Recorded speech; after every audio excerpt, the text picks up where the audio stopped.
de regreso en Altavoz en Vital 91.fm y vamos a conversar con el ex ministro de Energía y Minas, Rafael Belaúnde Llosa, y presidente del Partido Libertad Popular. Rafael, muchas gracias por asistir al programa. No, gracias por la invitación. Sí, yo quería preguntarte, he visto tu tweet muy directo, como tiene que ser, pidiendo que ya se liquide Petroperú prácticamente, ¿no? Bueno, las empresas pues nacen y quiebran todos los días se crean empresas, todos los días desaparecen empresas. El Petroperú no es el único operador del mercado de hidrocarburos en el Perú y el Estado no le está inyectando a Repsol o a algún otro operador miles de millones de dólares todos los años. Entonces, ¿por qué lo que hacen los demás no lo puede hacer Petroperú? Y eso que dicen que llega hasta el lugar más recóndito, como dijo ayer el premier. Eso quizá, ¿cuánto vale eso, no? ¿Cuánto costaría subsidiar la distribución hasta el último rincón del Perú? Eso debe ser una fracción de los 5.800 millones de dólares que en los últimos 7 años se le ha dado a Petroperú. Entonces, el Perú con ese argumento no puede ser rehén de una petrolera que vive dilapidando los recursos que podrían estar destinados a combatir el friaje en el sur, en masificar el gas en el sur, en pavimentar la red vial, en hacer postas médicas, en hacer escuelas. Es decir, un país como el Perú, con tantas necesidades, no puede estar dilapidando miles de millones de dólares en una corporación petrolera. ¿Cuánto costaría esta reestructuración? Porque implicaría, como propone el directorio liderado por el señor Oliver Gassar, contratar un PMO, un consultor que ponga, digamos, en valor la compañía estatal para que ingrese capital privado. ¿Quién va a querer ser socio minoritario del gobierno de Dina Mica? ¿No?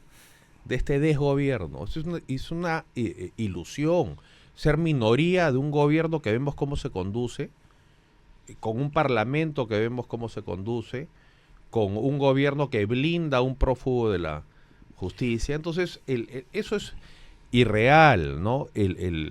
La verdad de las cosas es que, digamos, no se le puede... Esto es un barco que se está hundiendo desde hace años. Para que no se hunda, el Estado derrocha miles de millones de dólares para mantenerlo a flote y la situación es cada vez peor, no es que lo está sacando adelante. Entonces yo creo que mientras más rápido asumamos que esto va a ser una pérdida enorme y lamentable, pero el hueco va a ser menor, mientras es como ese refrán, ¿no? Cuando te das cuenta que te has trepado al tren incorrecto, mientras más rápido te bajes de él, más pronto regresarás. Es que el tema, Rafael, es que las empresas públicas no quiebran, siempre se mantienen claro, con el dinero de los contribuyentes, ¿no? Y eso es lo irónico, porque el niño que está con neumonía en Mazocruz no tiene cómo ir a hacer lobby al Congreso, ¿no? Los maestros o los enfermeros o los médicos que ganan una miseria en el sur andino no tienen cómo ir a hacer lobby al Congreso. Entonces es una inmoralidad que un país con escasos recursos como el Perú esté destinando no cientos, miles de millones de dólares todos los años en mantener a flote. No digo un hospital, esto es una corporación petrolera que tiene el 25% del mercado, el 75% del mercado se abastece sin que le cueste al Estado nada. Es decir, si desaparece Petroperú no habrá desabastecimiento. No, obviamente hay que asegurarse, porque Petroperú sí lleva, en el oriente sobre todo, combustible. Bueno, eso quizá nos costará 100 millones de dólares. Menos de los 2.000 millones de dólares que no 2.200. Entonces, son dos magnitudes completamente distintas, ¿no? Entonces, si una empresa no funciona, bueno, las empresas quiebran y se reestructuran, venden sus activos, habrán nuevos dueños que unos tendrán los depósitos, otros la red de distribución, en fin. De acuerdo. No es el fin del mundo. Señor Rafael Belaúnde Llosa, justamente el premier Gustavo Adriancén ha señalado que la presidenta Dina Boluarte ha descartado privatizar Petroperú. Además, afirmó que ya ha deslizado la posibilidad de cambios en el directorio de la petrolera estatal. Estamos asistiendo a un momento muy difícil para una empresa que ha sido muy líder en el mercado peruano de hidrocarburos, sí. Sin embargo complicadísimo en esta situación. ¿Cómo usted toma estas palabras de parte del Premier respecto a esta no privatización de Petroperú dicho por parte de la Presidenta de la República? Yo creo yo creo que es realista, porque yo no creo que así tuviésemos el marco legal que no se tiene para privatizar Petroperú, dudo que exista un privado que quiera comprar Petroperú. Primero, nadie va a querer asumir el sobrecosto de Talara. No nos olvidemos, cuando recién se aprobó el proyecto de la nueva refinería, tenía un presupuesto de 1.500 millones. Eso se ha multiplicado por 4. Sí, pues. Entonces, un privado no va a venir y alegremente pagar 6.000 millones por algo que debió costar 1.500. Entonces, es muy difícil que se pueda privatizar Petroperú. Lo que debería ocurrir con Petroperú es lo que ocurre con las empresas que no funcionan. Se declaran en insolvencia, viene una junta de acreedores, se empiezan a liquidar los activos. Es decir, mi posición con respecto a Petroperú es que el Estado no tiene que hacer nada, ni a favor ni en contra. Como no hace nada ni a favor ni en contra de Repsol, como no hace nada ni a favor ni en contra de la gente que importa el combustible, y hay cadenas de los grifos Primax, en fin. Entonces, esto es una empresa que debería poder sostenerse bajo las reglas del mercado en el que compite. Claro. Entonces el Estado no tiene que hacer nada. Si no le dan los números, bueno, se declara insolvencia, va a Indecopi, se organiza un administrador nombrado por los acreedores de la compañía. Algunos activos pues se podrán realizar, hay que preocuparse en que cobren pues los trabajadores, habrán activos, después están, bueno, algunos bonistas, pero también la gente que ha invertido mal en esta empresa, sabiendo cómo es el gobierno corporativo desde hace muchos años en Petroperú, hay gente que invierte, bueno, y esa gente tendrá que ponerse a la cola para cobrar después de los bonistas de la reforma agraria. Estamos hablando de 3.000 millones de dólares que los bonistas justamente han inyectado a la empresa estatal a través de esa confianza supuestamente por lograr rentabilidad a través de las inversiones. Pero ¿qué hacer con ellos? ¿Esto de alguna manera no generaría cierta complicación en la visión internacional respecto al Perú en el ámbito financiero? Claro, porque esto lo que se hizo fue que el Perú le dé su aval. Entonces la calificación de riesgo de la emisión es la calificación del Perú, ¿no? Así es. Pero el Perú no puede ser rehén de una compañía que a la deriva. Es decir, tenemos que cortar nuestras pérdidas. Mientras antes lo hagamos, más barato serán. Lo otro es condenar a que los niños no reciban desayuno escolar, que los programas de asistencia social se recorten, que la neumonía y el friaje y las heladas en el sur andino continúen sin ningún tipo de asistencia, porque el Estado resulta que le da a chorros dinero a una empresa que todos los años dilapida la plata. Mi pregunta es, ¿por qué tantos expresidentes de Petroperú, por ejemplo Carlos Paredes o creo que también César Gutiérrez y el mismo directorio de Petroperú, siguen apostando por esa reestructuración? ¿Son sueños de opio para ti? Es una fantasía. Es una fantasía. Lo que va a ocurrir, claro, es conseguirán algo de plata y de acá a 2 años quizá, o 1 año, estemos otra vez digamos, se está dilatando lo que va a ser inevitable. Porque una empresa que tiene 7.5 veces más pasivos que sus activos, es una empresa pues inviable. Entonces, la empresa no va a sobrevivir, salvo pues que como sociedad decidamos, en fin, en vez de atender a los pobres, a los enfermos, vamos a atender a Petroperú. Uh-huh. Pero es económicamente inviable. Yo creo que estamos en el caso de Petroperú más allá, mucho más allá desde hace años del punto de no retorno. Sí, entonces, en este momento el Premier ha dicho, vamos a dar una fianza para que Petroperú tenga una línea de crédito. ¿Esta fianza qué significa? No, bueno, que se va a endeudar a costa de la reputación y la responsabilidad del gobierno central. Es decir, es sumarle deuda en el fondo al Estado. Entonces, qué bueno fuera, por ejemplo, si para reconstruir los colegios o reconstruir los hospitales o las postas médicas el hospital de Lorena, o masificar el gas, el Estado tuviese ese entusiasmo, ese afán de poner el hombro, ¿no? Ahí sí, no quiero decir la palabra, que es parecida a que se frieguen. aunque comienza con J, ¿no? Con ellos sí es otra actitud, pero con una corporación petrolera que ha tenido todas las condiciones pues para no estar en esta situación, pero esto no hace sino reconfirmar pues cuando el Estado quiere asumir estas aventuras empresariales. Claro. ¿Qué hizo usted desde su gestión como ministro del sector respecto a la petrolera estatal? ¿Cómo vio usted la petrolera en ese momento? No, el tema venía mal, pero mi gestión estuvo enfocada realmente en el sector minero, porque es una gestión breve. Yo fui ministro con el gabinete cateriano que no obtuvo la confianza del Parlamento, ¿no? Entonces, nosotros nos dedicamos básicamente a sacar el nuevo reglamento de operaciones mineras, el reglamento de exploraciones mineras. Claro, sí. Estuvimos enfocados pero la situación de Petroperú no era precaria, pero acá la estocada final ha venido con el gobierno de Pedro Castillo y ahí están como los negociados que se han hecho con el tema del biodiesel, cómo se ha cooptado el directorio y las gerencias con personal subcalificado, todo por prebenda, todo por cuotas de poder. Entonces, cuando una empresa se convierte en un botín, no es raro esperar estos resultados, ¿no?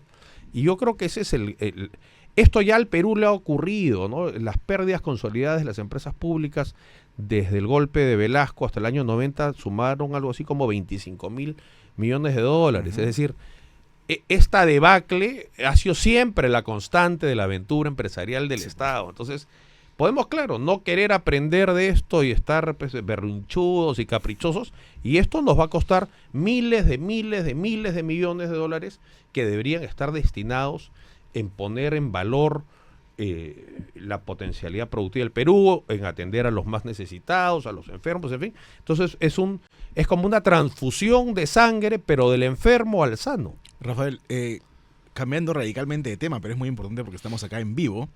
Ya Perú se halla en el mismo lugar en este momento que Colombia, que Brasil, con respecto al fraude del dictador Nicolás Maduro. ¿Por qué? Porque Gustavo Drancén ha dicho que no hay ninguna comunicación oficial del Perú reconociendo a Edmundo González Urrutia como presidente electo de Venezuela. Un gobierno que es incapaz de mostrar las actas electorales.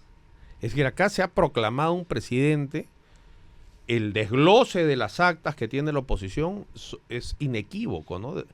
El oficialismo, la autoridad electoral, bueno, que es una pantomima de autoridad electoral venezolana, no ha mostrado nada, ¿no? Incapaz de mostrar los resultados porque saben que hacerlo confesaría el asalto al poder. Entonces, yo creo que uno no puede ser tibio ni tener pues contemplaciones ni opinar a medias tintas respecto a lo que es a todas luces un asalto a la voluntad del pueblo venezolano. Y no es que los asuntos de Venezuela lo resuelven los venezolanos. Con ese criterio, Adolfo Hitler estaría dueño de Europa hasta el día de hoy. Con el criterio de autodeterminación de los pueblos de los rojos, hay ¿no? El asalto a la voluntad popular no constituye la autodeterminación del pueblo.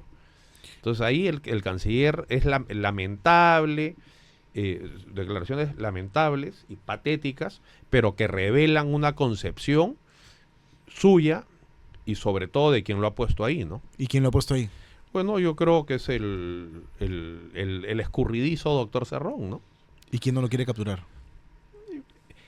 La señora Boluarte, pues, puso su cuenta para recaudar la plata. Era la recolectora, la que pasaba el sombrero para juntar la plata para pagar la caución del doctor Cerrón. Entonces, ellos tienen una relación, pues, íntima, cercanísima. Y, claro, habrá una especie de pantomima para, digamos, representar un intento de orden de captura, de búsqueda, ¿no? Pero yo creo que ella es, a diferencia de Castillo, que es una figura que consiguieron para poner de cara en la elección, ella sí viene del entorno cercano, pues, de Vladimir Cerrón, ¿no? Esa es la verdad.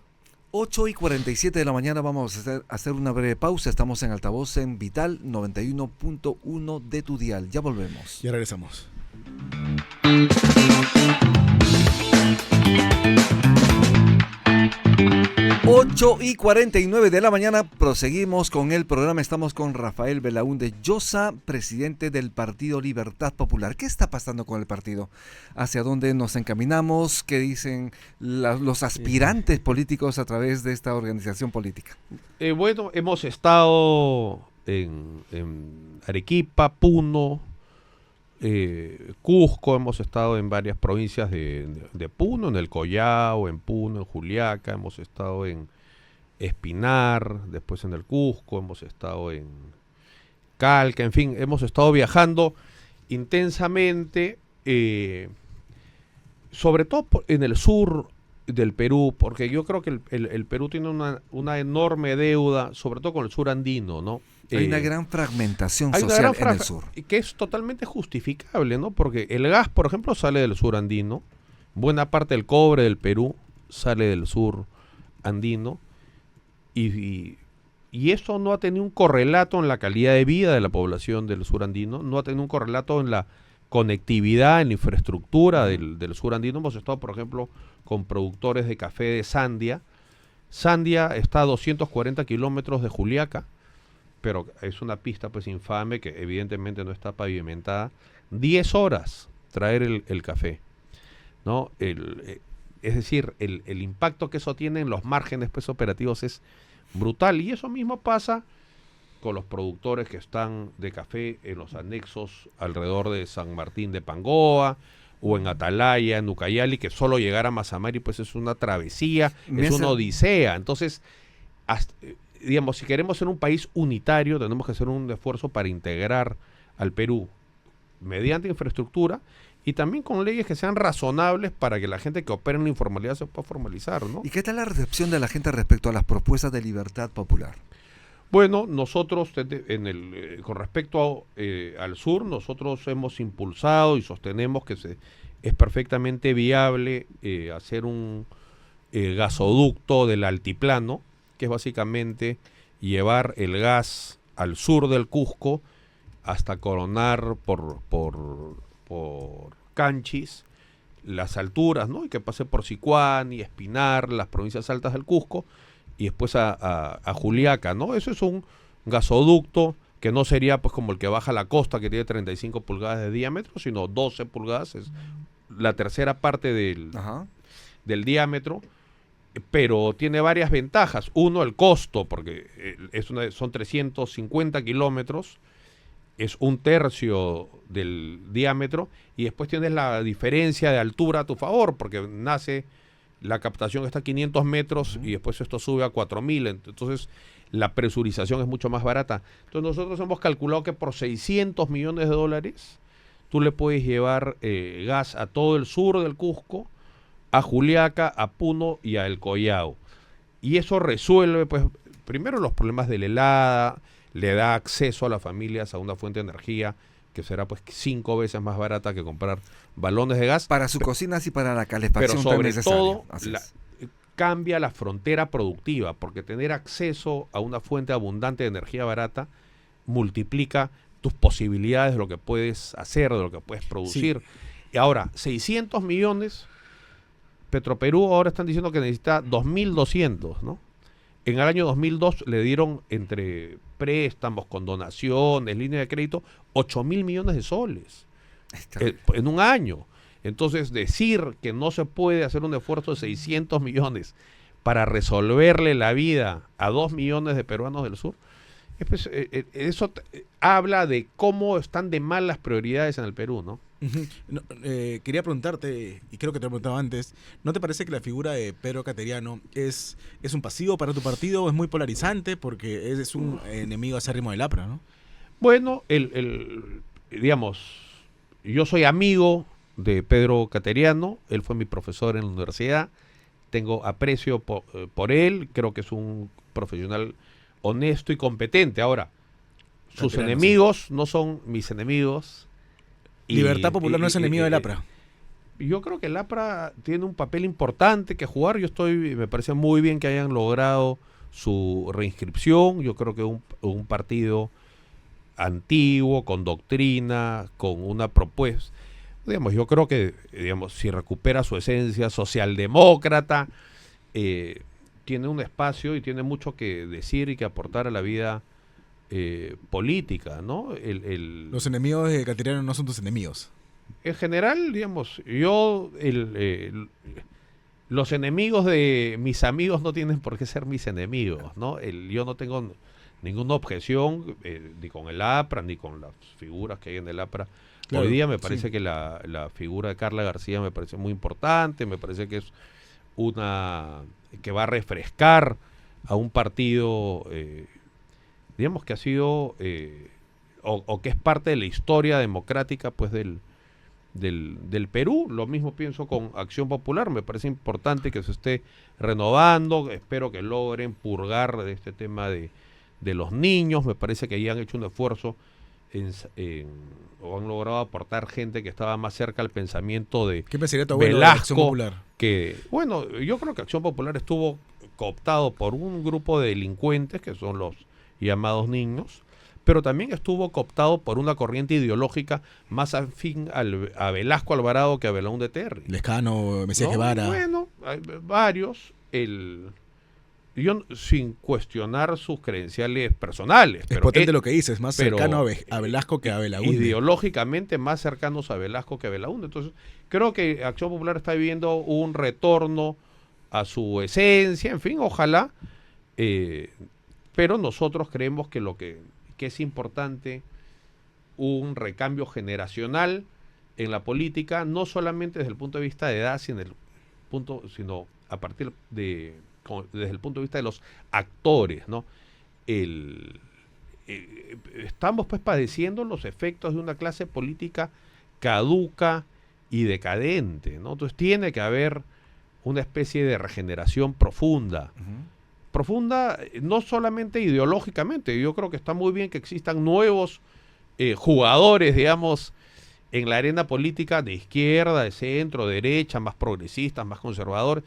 La democracia es eso, es el debate y es la confrontación de ideas. Hay que probar el caso nuestro, claro, al electorado. Y lo que tienen que cambiar son los interlocutores actuales, ¿no? 8:57 de la mañana, ya estamos acercándonos al final del programa. Antes de irnos, es importante que nos diga, ¿ustedes van a ir solos para las próximas campañas electorales? ¿Van en alianza? ¿Cómo están avisorando esta situación? Bueno, yo creo que en este año lo que hay que hacer es recorrer el Perú insistentemente, como decía Belaúnde, no pueblo por pueblo, llevando nuestro argumento, nuestro mensaje, ¿no? Evidentemente, yo creo que no hay que descartar juntarse, donde hay afinidad en los planos programáticos, ¿no? Porque de nada sirve, pues, hacer un arroz con mango, ¿no? Con quienes tengamos afinidad en nuestros planteamientos, no ideológicos, pero al menos programáticos, ¿no? Yo creo que, sobre todo la afinidad del programa económico, yo creo que el Perú va a tener que hacer un esfuerzo muy profundo para retomar la inversión privada. Yo creo que el crecimiento de la inversión, que es el motor de la economía, es el punto neurálgico, y tiene que hacer algunas cosas para integrar al Perú. Tenemos que ser un país unitario. El Perú tiene que ofrecer un proyecto de bien común para todos.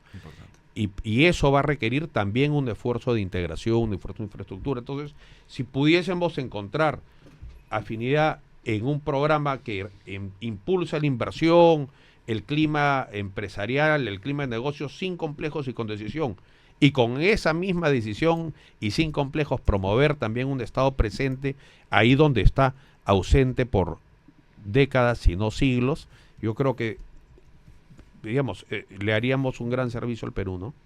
Muchísimas gracias, no Muchas tenemos tiempo gracias. para más. Estuvimos con gracias. Rafael Belaúnde Llosa, exministro y presidente del partido político Libertad Popular. Gracias.